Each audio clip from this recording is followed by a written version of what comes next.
It's time for Inside the Patch with your Las Vegas Raiders. Here's Gnarley Charley.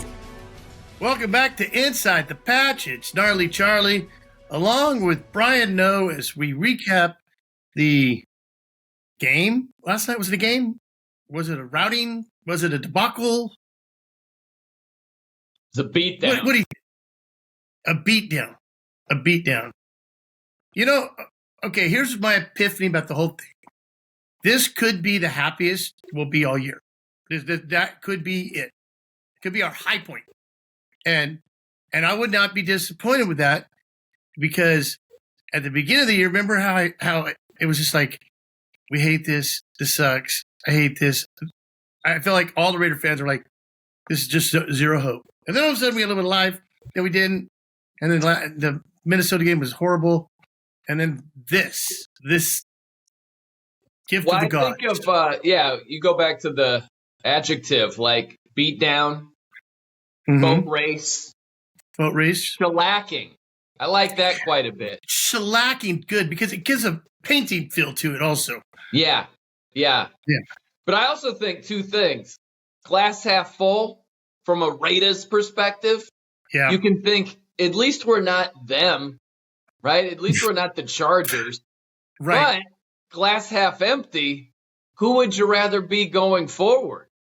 I'd rather be the Chargers, who have Justin Herbert, who is one of the better quarterbacks going forward in a talented roster. Which is an easier fix? Is it to get a head coach with a talented roster, which the Chargers need now? Right. Or is it the Raiders, who might still be searching for a head coach and don't have a roster as talented? It's kind of crazy how that works out. Well, the Raiders might have just wrote Bill Belichick's ticket to the AFC West. He could be there. Yeah. I can see that happening. And I can see it too. Having a guy like Herbert, that's like kind of his baby Brady kind of thing. I mean, it kind of fits his style. Right. And I don't see Belichick. I'll hear these rumors where, hey, maybe Carolina. Yeah, he's going to go join a one-win team. He's not 47 anymore. You know what I mean? He's going anywhere. In the twilight of his coaching career, I think the Chargers would be an interesting spot. I know. What did you notice how many bottles of water Mark Davis drank? There was like 19 bottles in front of him. And it's like, maybe there's a ratio to how much water he consumes to our point differential. I don't know. I think either rich people do things weird, or we're not rich because we don't do things weird. You know, like even Mark Davis drinks water weird. Right. Did you notice it was like his first time consuming water from a bottle, where he's like, I was nervous for him. I thought he was going to drip down. You know, he's not good at it. Right. I wonder if someone drinks it for him. Somebody bottle feeds him. Right. Well, don't you think sometimes rich people just, I don't know, just little behaviors, from his haircut to the way he drinks water to, you know what I mean? Like, I know that he's Mark Davis's son. I get all of that. But, you know, sometimes I think with rich people and just the way they behave, I'm like, maybe I need to behave like a rich person to be a rich person. I don't know. The funny thing is, he literally comes from a silver spoon, and we were silver and black, you know? And he has admitted that he is not like his father. Although he's been his dad for the last 11 years, and he seems to be making mistakes as he goes, you know. I think we could sort of rebrand that whole saying where, hey, you know, he grew up with the silver and black spoon. Huh? Let's make it a little more Raider-like. I think you're onto something. That's perfect. Well, I'm choked up from last night. So, I'm stumped over it. Okay. I look very much like one of the Rex, Rob, Ryan brothers today. What's the You're look? definitely looking like Rob Ryan, wearing like a quarterback / wide receiver number. You know, it's funny. One of my good friends in New York, Duke, he runs Duke's Barbershop.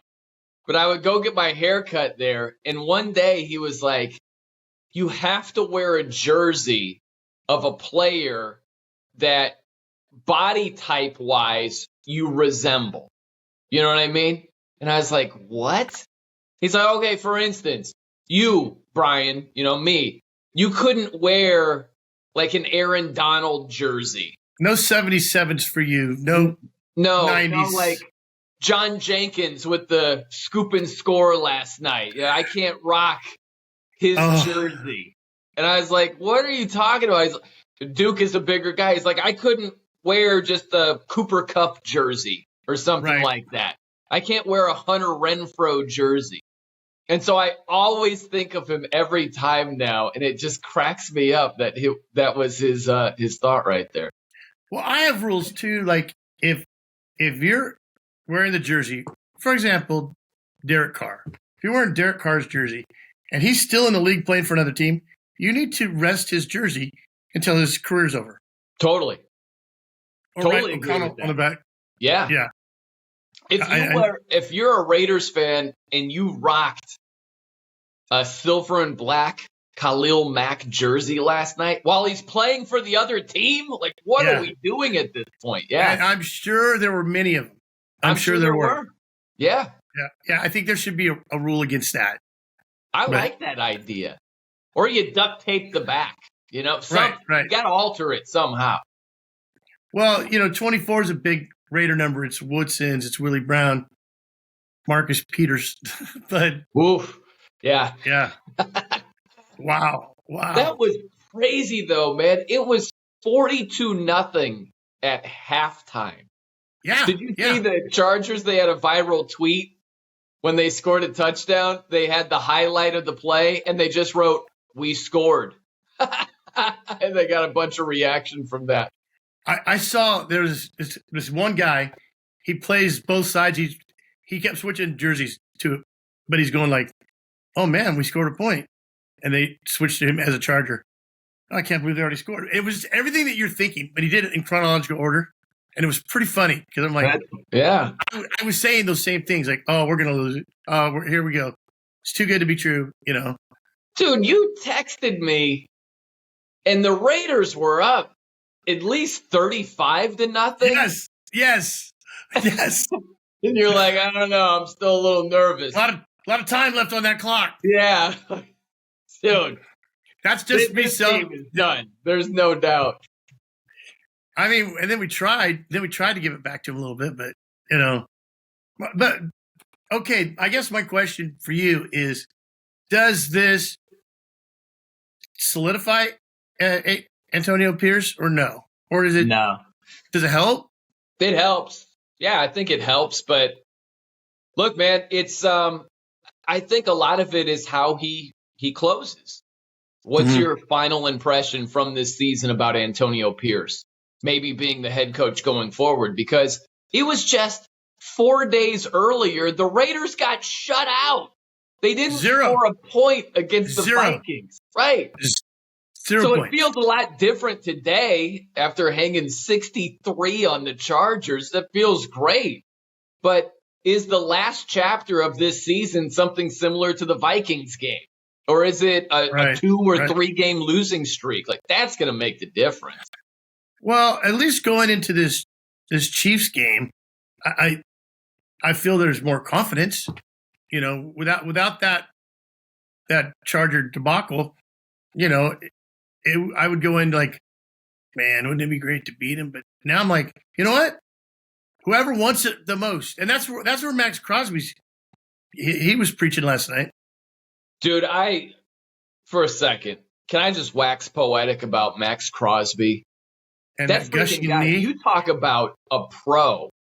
There are so many players, this. His knee isn't completely right this season. No. They even showed it last night. It's all bloody, and they showed it earlier where his knee swelled up like crazy, and he played in a game just about 3 days later. And you couldn't tell I mean, the way he plays, I mean, obviously he's not 100%, but it's like a magic trick. He's working on a guy, and all of a sudden, it's like a card. It's flash, boom. All of a sudden, you get the full Crosby right in your face. Yeah. It's so quick. I love that guy. I really do, because that guy, he's not only a baller, he's got a winning mentality. You need those guys on your roster. And I hope a guy who's as dedicated as Max is truly has a teammate that's a franchise quarterback and a roster that can really do some damage, because, man, he deserves it. There are, you know as well as I do, Gnarly, there are guys in the league where they get a little bit nicked up. This is a lost season, right? They're not going to make the playoffs. They're not going anywhere. Pack it up. Yeah, just, I'm not 100%, I'm a little dinged up. No, not Max. And then playing the run, there are pass rushers that they just want sack totals. They want the flashy numbers. That dude takes pride in playing the run. I love the guy. I can't say enough good things about him. It kind of reminds me of, like, Jerry Rice. He was, I would say he was just better prepared than anybody. That guy, Tim, I remember Tim Brown saying, after practice, Jerry would go do a whole nother practice and then run a hill or something. I mean, it was like, but that's the difference. And that's what made a guy like him great. Yeah. He's, and I think that's Max from that same school. I think Devontae's kind of from that same school. Yeah. Yeah. Isn't that crazy? Like, you think about how much talent you need on a roster. Right. Devontae Adams is unbelievable. Max Crosby is unbelievable. AJ Cole is the best punter in the league.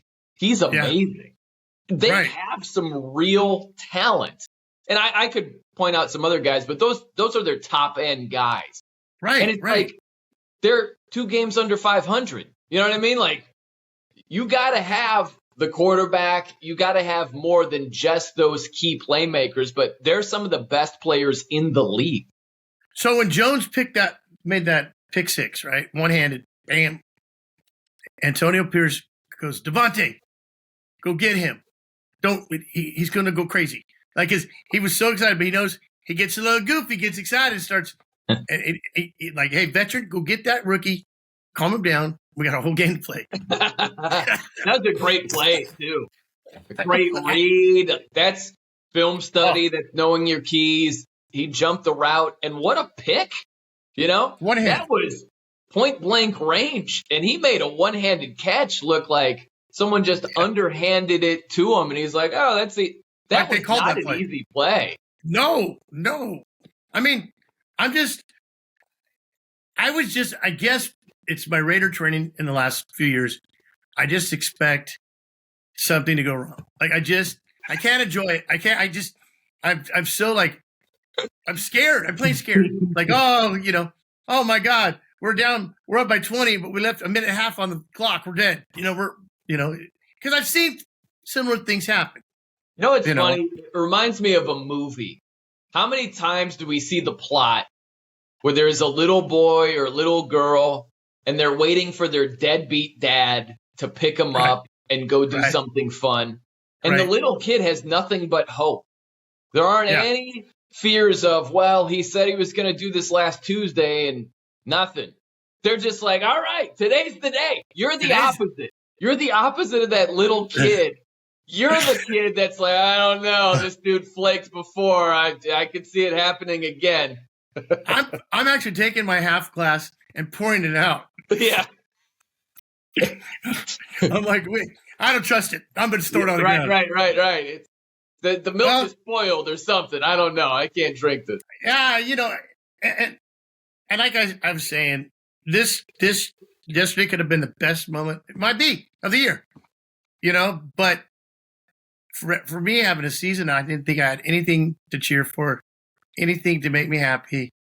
I feel like, that's good. Now I would like to smash the Chiefs in the mouth, Sure. It's a good time. They can't catch. It's crazy to me, just from one week to the next. The Raiders didn't score a point. They got shut out. And then 4 days later, they score 63 points. That's insane, man.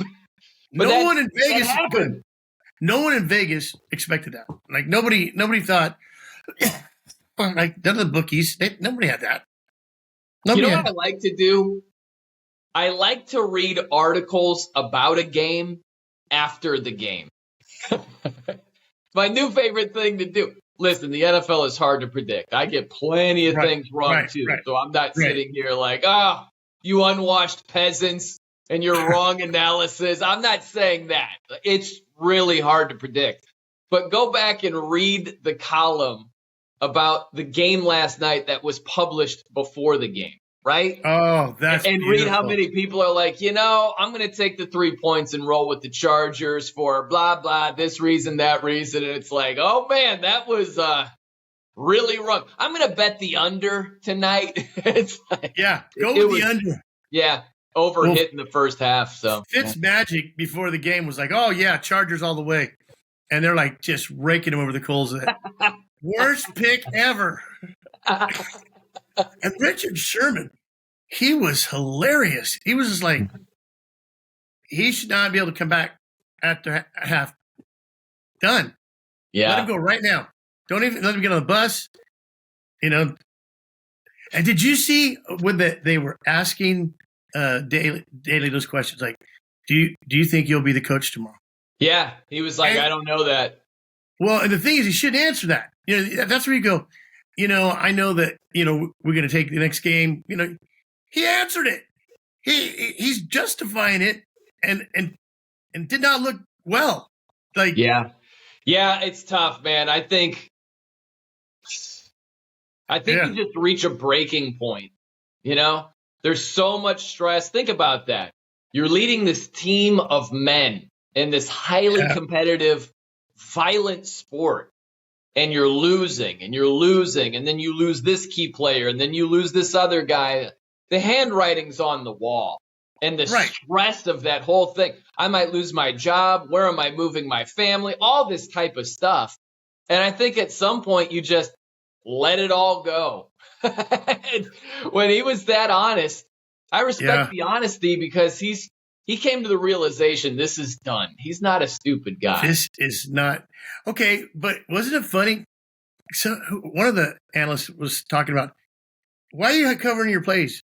You don't have to be secretive. It's not working. Let him know. Don't even cover it up. I just had a flashback to, so I'll tell you a story. I was at a Raiders game with our mutual friend, Danny Hill. So Danny Hill, radio guy, has done music radio for a long time, but I knew him back in Fresno. We worked in the same building. And Danny and I went to a Raiders game. I had a media credential. He got a media credential. Somehow, some way, we probably worked the system. Through this show. It was through this show. Oh, he used to be got it through this show. Yeah. No kidding. Okay, so we go to the Raiders game. I'm almost positive it was against the Falcons. And the Falcons with Matt Ryan, Julio Jones, they had a great first half. They're leading like 21-0. I think they might have won 24-0, something along those lines. But it was a beatdown. It was a really embarrassing performance for the Raiders. We go to the post-game press conference. And I am used to Fresno State press conferences with Pat Hill. It's softball city. You know? It's coach, you lost by 3 touchdowns today, but that third quarter was pretty good. I thought there were some positives. Did you think so? It's like, oh my gosh. We get in there. It's Tom Cable. And these reporters, the media, was coming after his freaking jugular. It was just like, Tom, are you embarrassed? Are you sad to look in the mirror after a performance like this? And I'm just looking around like, oh my gosh. Wow. And Tom was just answering the questions like nothing, just like, it's the NFL. We got to do a lot better. Nothing fazed him. It was eye-opening. I'm like, wow, this is the pros. This is different. I remember first off, you're supposed to be neutral.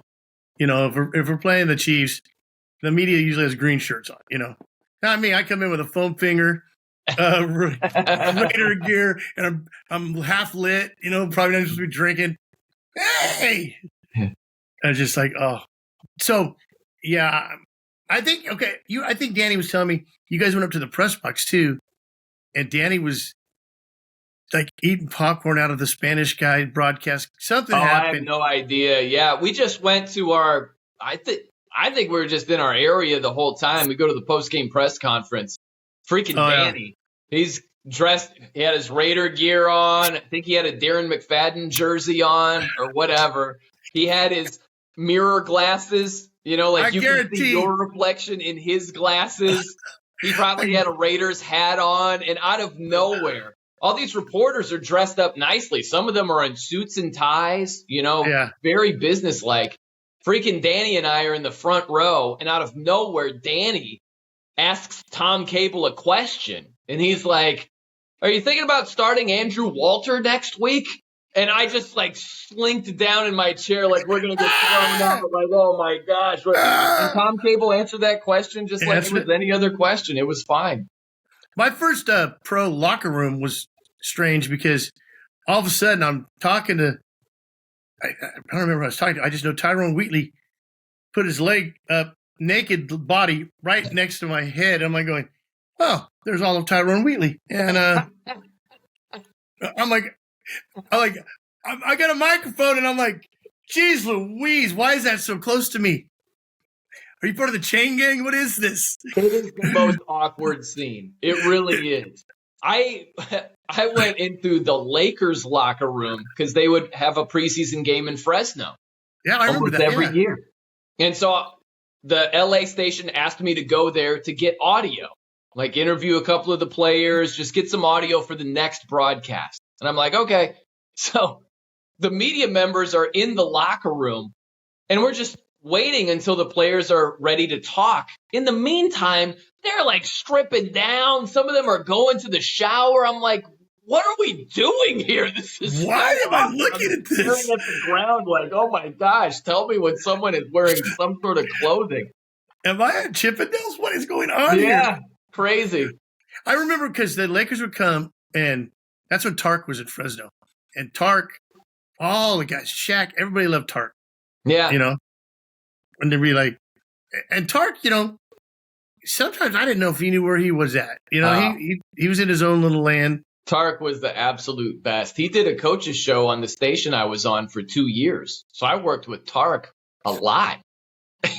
Well, I remember, I think it was his weekly show, and they're taking phone calls, and I looked down, and Tark's headphones aren't even plugged in. He can't hear he can't hear the caller. and then the host would just kind of repeat the question to him, and he would just wait till he shut up, then he would just talk. He did not care. Yeah. Tark was the best, man. 2 things. I'll tell you 2 quick stories. But 2 things I always think about with Tark. We'd be pre-recording interviews all the time because the show was at Wednesday at 5. Wednesday at 5. These coaches are busy. So we would pre-record in the morning. And Tark would always leave his phone on. He didn't know how to silence his phone. And so his phone would always ring in these interviews. And he didn't know how to turn the volume. So he would sort of put the phone on his lap and try to suppress the noise. And kind of hug his phone it was great. And the other thing I always think about with Tark, this is before Super Bowl 42. Patriots are undefeated, taking on the Giants, all that. We're about to pre-record an interview. Tark takes a phone call, and he's just like, what? When? How? Are you sure? Just stuff like that. He hangs up the phone, and he's like, I'm going to the Super Bowl. And I'm like, I hate you, Tark. Are you serious? And he had the whole thing, just hotel accommodations. They'll drive him to the game. They'll roll out the red carpet. I'm like, freaking Tark, man. Good for you. That's the life you get to live. Oh, man. Can you imagine? By the way, I got a question for you, though, with the game last night. Okay. Raiders win 63-21. The season for the Chargers, that whole thing. It made me think, what's the most embarrassed you've ever been over your team? I think I know. I think it was when it was a playoff game. It was on my birthday, January 16th. Buffalo. It was the start of Desert Storm. It was Desert Storm, my birthday, and a playoff. And was this like the 51-3 game or whatever? 53-3. Yeah. But I have a close second when Brett Favre's dad died, and that reminded me of last night, just how we were just scoring at will. Like, yeah. And I'm like, so I never want Brett Favre's dad to die when we play him, and and I don't want Desert Storm to happen on my birthday. Never works out. I remember that playoff game you're talking about, because those were the Howie Long Raiders. Yeah, back. And the Bills just freaking carved them up. It was my birthday, and then we're going to war, and then, and I'm like, okay, that didn't work out. Oh, dude. And yeah.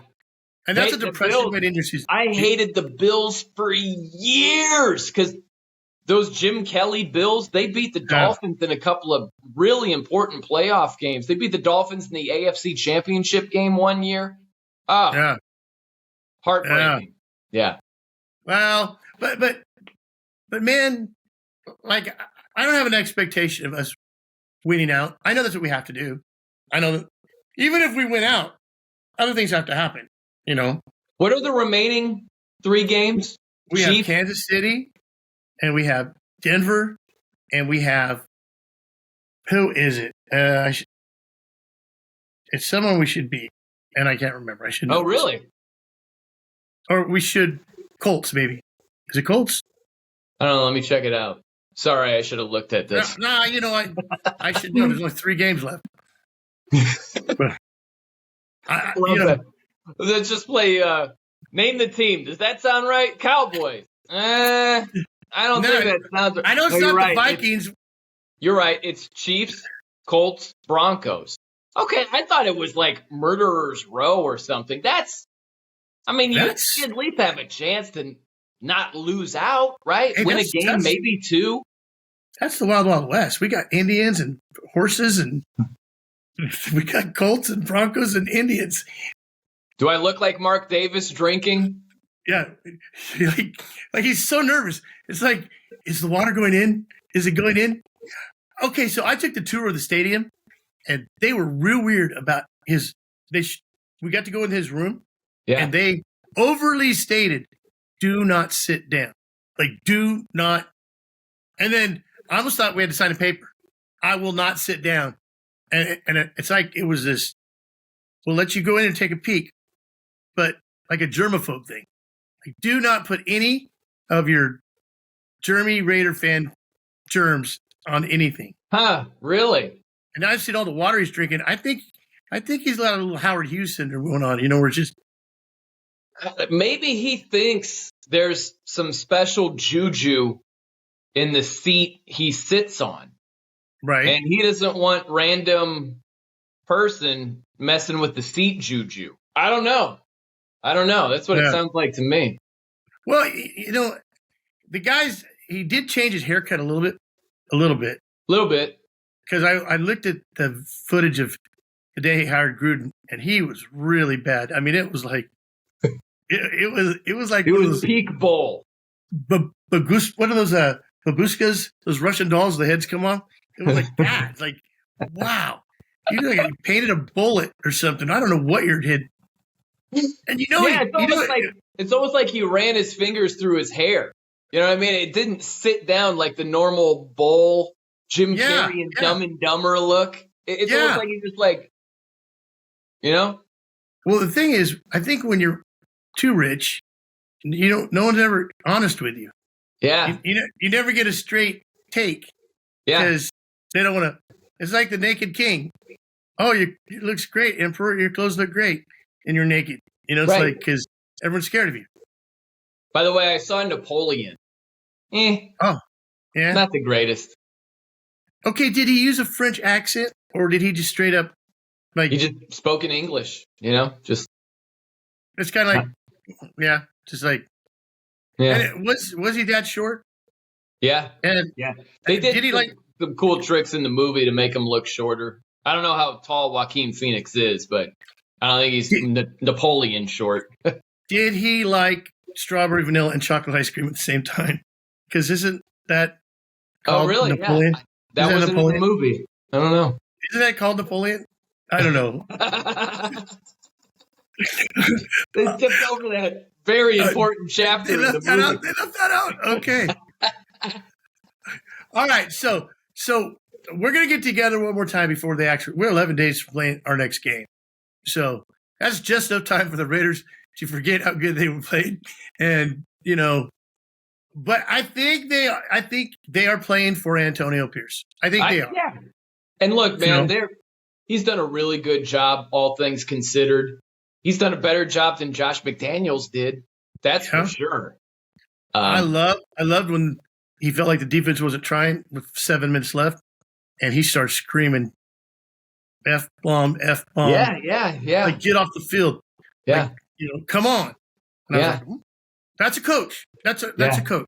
He's competitive. I like that. The crazy thing with next week's game, who are the Chiefs? Like, what are they now?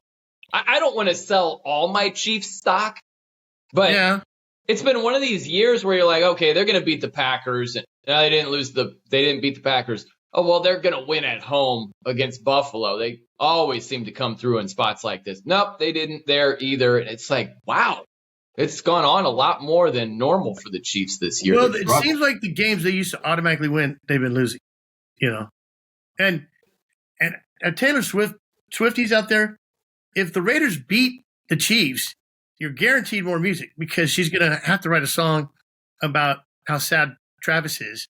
And, so it'd be your best interest to root for the Raiders just to get more music out there. You know what? Because this is such a division rivalry, okay, the Chiefs have Taylor Swift and, Raiders, step it up. Yeah. We need Jimmy Garoppolo to date someone of note, Yes. Well, then I think, too, okay, Santa Claus, it's on Christmas Day or Christmas Eve, the game, and Santa's colors are Chiefs colors, right? Mm-hmm. Well, Raiders, we represent the cold. We are the badness of the stocking, and I'm ready to be the spoiler. We're Grinching it up a little bit, Let's Grinch it up. Absolutely. This is a great spot for the Raiders next week. Yeah. We're at the Grinch game. So, but I want to get together with you next week, and I want to find out where your head's at on Antonio. Do we have a shot? How you feel about it? And I don't know. There's just so many more changes in this. Like, will there be another coach fired before the end of the year?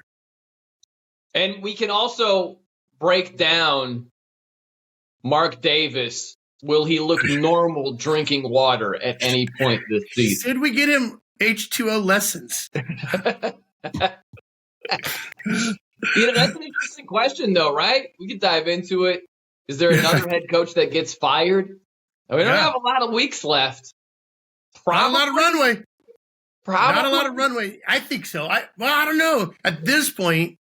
It's not going to be Belichick. It's not going to be Matt Eberflus, the Bears head coach. I don't think they might fire him in the offseason. I don't think during the season. Right. So I think that could go either way. Yeah.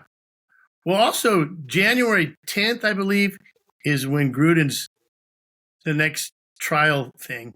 And okay, there are multiple internet people out there that don't know what they're talking about. They are saying stuff like that Gruden might come back and get Carr and bring him back. And I'm like, there's no way this is happening.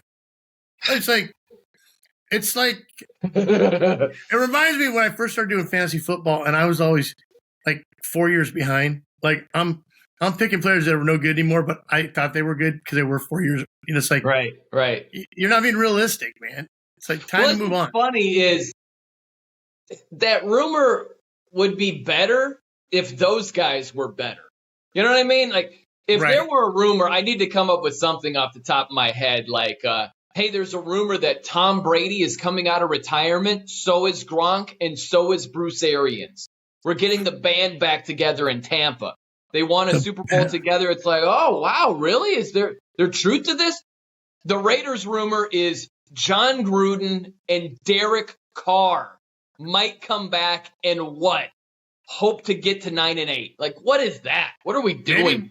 Maybe we get Warren Sapp back and Rondé Barber and it's like, come on, man. It's not even a good plan. It's not even a good plan. Ah, gosh. All right. Which is more likely? John Gruden is the head coach again of the Raiders, or Derek Carr is the quarterback again of the Raiders? Which is more likely? Well, I've got to defer to my friend Brian Noe, who is a national sports guy, when he says he will never, ever, ever, ever, never, ever coach not just the Raiders, anywhere in the NFL. Ever. That's right. Ever. Props to you having your listening ears on there, Gnarly. That is great. I have to go. All right, Brian, no, thank you so much, man. I'm choked up now. It's not every day we have a thumper jumping, or what do we call it? A beat down, a shellacking. Shellacking. It's the silver and blackened shellacking. It's the silver and black spoon. There it is, right there. All right, we'll see you next week, and we'll have more insight to why Mr. Davis can't drink water. That's all coming up next week, right here on Inside the Patch. We'll be back with more Inside the Patch on 1430 ESPN, your official home of the Las Vegas Raiders.